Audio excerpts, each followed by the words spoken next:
the Power 9 is basically 9 characteristics that these blue zones really encompass or embody or whatever you like to say. So, like we were just talking, number 1 is they move naturally. So, like we were saying, sun up, sun down, they're just moving around. They're picking up stuff, they're working, kind of that old school mentality where you grow your own gardens and things like that. They're just constantly moving. Number 2 is they found that in these areas, all these people have a purpose. They feel like they have a purpose. Where that's very interesting as well, because a lot of people, and I know here in the States, sometimes purpose is not, they don't know what everybody's a little confused, but in these zones people know what they're about and what they're living for. Now, do you feel that that could be some of their environment, so their culture, their tribe, so to speak, Yep. of how they're raised and developed? So that's kind of just like the way of life traditionally that's been passed down. Yeah, a little bit more grounded is yeah. what it would be. Less I think. distractions. Yeah. So number 3 is they called it downshifting. So basically, these areas, they have stress just like everybody else. But what they do is they make it a point every day to take a few moments out of their day to be present, gratitude, but also what I found was really cool, they take a few moments to remember their ancestors. And really, if you do that, like I think about some, but I never really was very deliberate about it. But if you think about your ancestors and who they are and how they helped you get to where you're at, I mean, that's a lot of happiness just right there. And they make it a point every day to do that.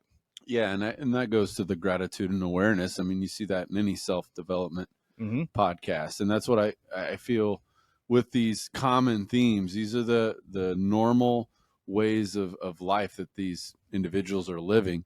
And I think it's very important to take some notes. And like you said, be grateful for where you came from. Yep. And then live on the legacy, so to speak, of the foundation that was laid before you. Yeah, it's hard to sometimes reflect like that because there's just so much crap going on in the world, but it is very important to do that.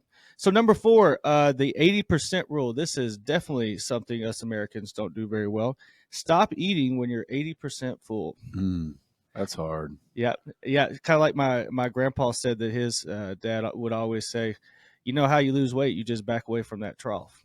You just got to back that seat up. But it's so hard. I mean, something's good. You're chowing down, but these people are going, okay, I'm not all the way miserably full, so I'm done. Yeah, and that's tough because a lot of that too is how fast you're eating. Yep. Because if it takes around 7 minutes to start to hit your stomach, where the sensation of feeling full. So that's tough for me. I eat like a dog, man. Yeah, because if you're all in, you don't even know how full you are until like you're saying 10 minutes later, and then you're like, oh damn, too much. I did way too much. That's interesting though. 80%. 80%, and then they quit. And how do they know they're at that 80%? That would be. I guess that would just be kind of ballparking. I guess you would just go, I'm not all the way full, and I feel pretty good. And done. I've noticed that with even things like salads or eating.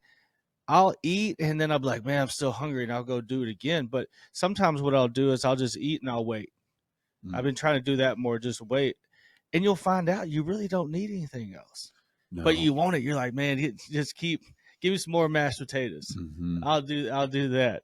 Yeah, that one is one that I really like, and one that I really would like to start incorporating a little bit more.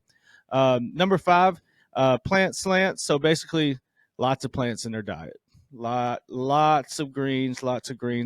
Number 6, wine.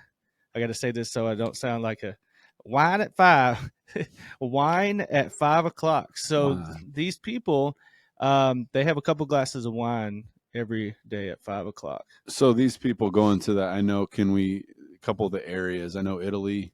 Yeah. So was one of the areas. Greece, California, Italy, Japan, and Costa Rica are the 5. What is that? Yeah, 5 main ones. So Greece, Italy. I mean, you're going to drink some wine in Italy. California, you're going to drink some wine. Japan, I really don't know, and then Costa Rica.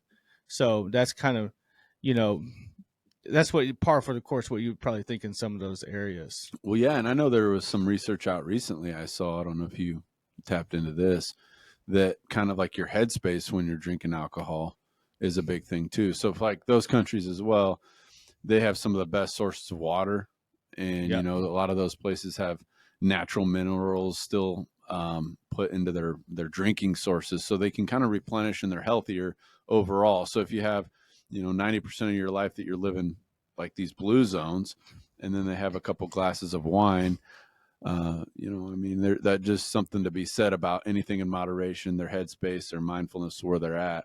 Well, it's moderation, and everyone that has drank before knows that one or two, it does decrease some stress. I mean, it does. Yeah. I mean, and especially if you're using it in the right way. Like if you're using it as the end of the day, sitting with your family, having a couple of glasses, and talking about stuff. I mean, that's very good for you. Mm-hmm. It just kind of depends on how you're using it. So number 7 is faith based. So a lot of these areas are very whatever it is that they believe in, but they're very faith based. Mm-hmm. And I think that would also go with helping them have more of a purpose. They kind of know. 100%. As you're reading off a lot of these facts are just points, that is really, ultimately, regardless of what religion you are, the ultimate source of everything, being grounded, being grateful. It doesn't really, ultimately those principles apply Yep. to everyone in a scripture nature. So Yeah, absolutely. Number 8 is family first. So they're all about the family. familia. So that's all about having a good support system. People feel, and that's a lot like just faith based, all those different things. You got a support system, you got a purpose, you don't feel lonely. So and that's massive. And then number 9 is really probably the biggest one, I think. They got the right tribe, so they were born in circles that support a healthy lifestyle. Mm-hmm. So if you were born into a home where people didn't eat well, or let's say you have family that's alcoholics, all these different things, you are more likely to move in that direction because Mm-hmm. you're so used to it, and it's Mm-hmm. just who you are. But in like these areas, if you were born into one of those areas, you really don't know what's different. That's just how you eat. I'm from Mm-hmm. the South, so man, we're gonna eat some fried food, and we're Mm-hmm. gonna, and so that was kind of what I was used to. And then I move up here, and I notice people.